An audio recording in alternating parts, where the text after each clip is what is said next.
Neil Dexter scored his first 100 of the season to help Middlesex recover from an indifferent start to their crucial LV County Championship match with Warwickshire at Edgbaston, but it's still the home side who will feel better about their day thanks to their loan signing Ian Blackwell. Jim Troughton won the toss and inserted, but then watched Middlesex get off to the kind of flyer normally associated with one-day cricket. Well, Sam Robson did. It was not quite what the home side, who started this match 11 points clear at the top of the table and with a game in hand on all of their rivals except Somerset, would have wanted, having won the toss. But following a change of ball early on by the umpires, the championship favourites came bouncing back. In the 9th over of the game, Keith Barker found some away movement to catch the edge of Chris Rogers' bat, Ricky Clark clinging on at the second attempt. Rogers was out for 6 to end an opening partnership of 39. Joe Denley then quickly followed as he threw the kitchen sink at a wide ball from Chris Wright and nicked off. After that encouraging start, Middlesex now slipped to 48 for 3 when David Malan fine-glanced right into the gloves of the stretching Tim Ambrose. Now Warwickshire will have been feeling good. They may have felt that this was a good time to take on Middlesex, who've lost their last 2 matches to Sussex and Surrey, but after a troubled year, Dexter picked this day to shine. Initially, the support continued from Robson, who'd spent much of the first hour hitting boundaries for fun, and that mode of batting continued after noon. The game was moving along quickly in a thoroughly entertaining morning session, a session which Middlesex struck 84 runs in boundaries alone, not the kind of thing you would normally associate with this very well-disciplined Warwickshire attack. They perhaps also weren't at their very best in the field, and an error allowed Robson through to his entertaining half-century, which had been made off just 62 balls with 8 fours. Then Dexter took over with some superb shots and a few streaky ones, with 72 of Middlesex's runs in the day coming to third man. Personal reasons led to Dexter handing over the 4-day captaincy to Rogers earlier in the summer, as he hoped that that would help him concentrate his mind on his own form. This, though, has not been a season that the former Kent man will remember with too much fondness. Well, until now. Here he looked in tremendous nick, reeling off 1-4 after another against one of the best county attacks around. In just 11 overs, he and Robson struck 73 runs together before lunch, but before the break, Warwickshire also had a 4th wicket, Robson brilliantly held by Ambrose to even better the catch he'd taken to remove Malan. Robson had to go for 60.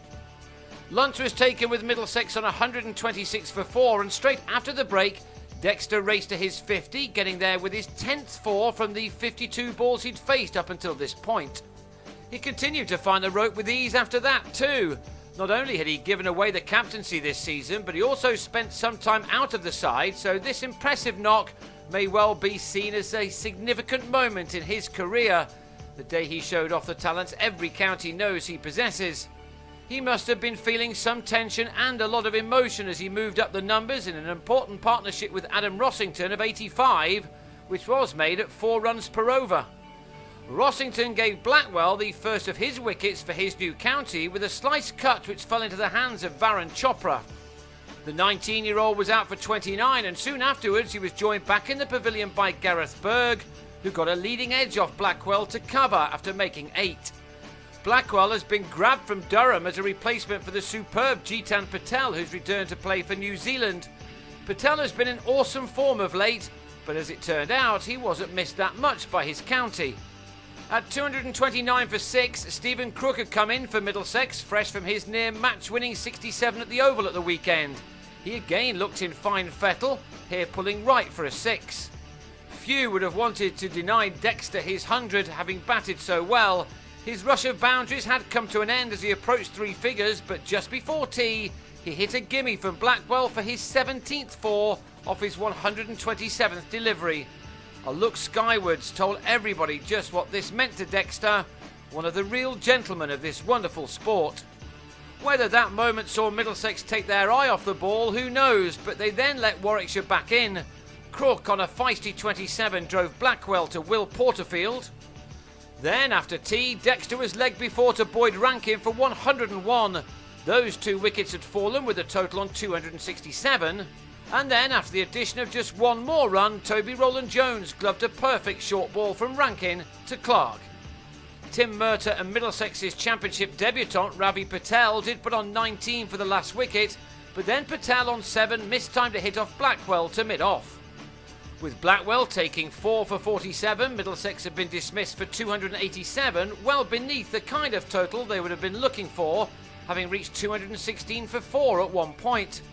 Chopra and Ian Westwood now had time to ensure that this was again going to be a day which belonged to their side. But after 5 overs of their reply, the dark clouds gathered and the last hour was lost. Warwickshire will resume on the second morning on 21 without loss. They trail by 266 and will now look to use day 2 to do what they normally do, and that's to back themselves into a strong position. Their title rivals will hope that they don't.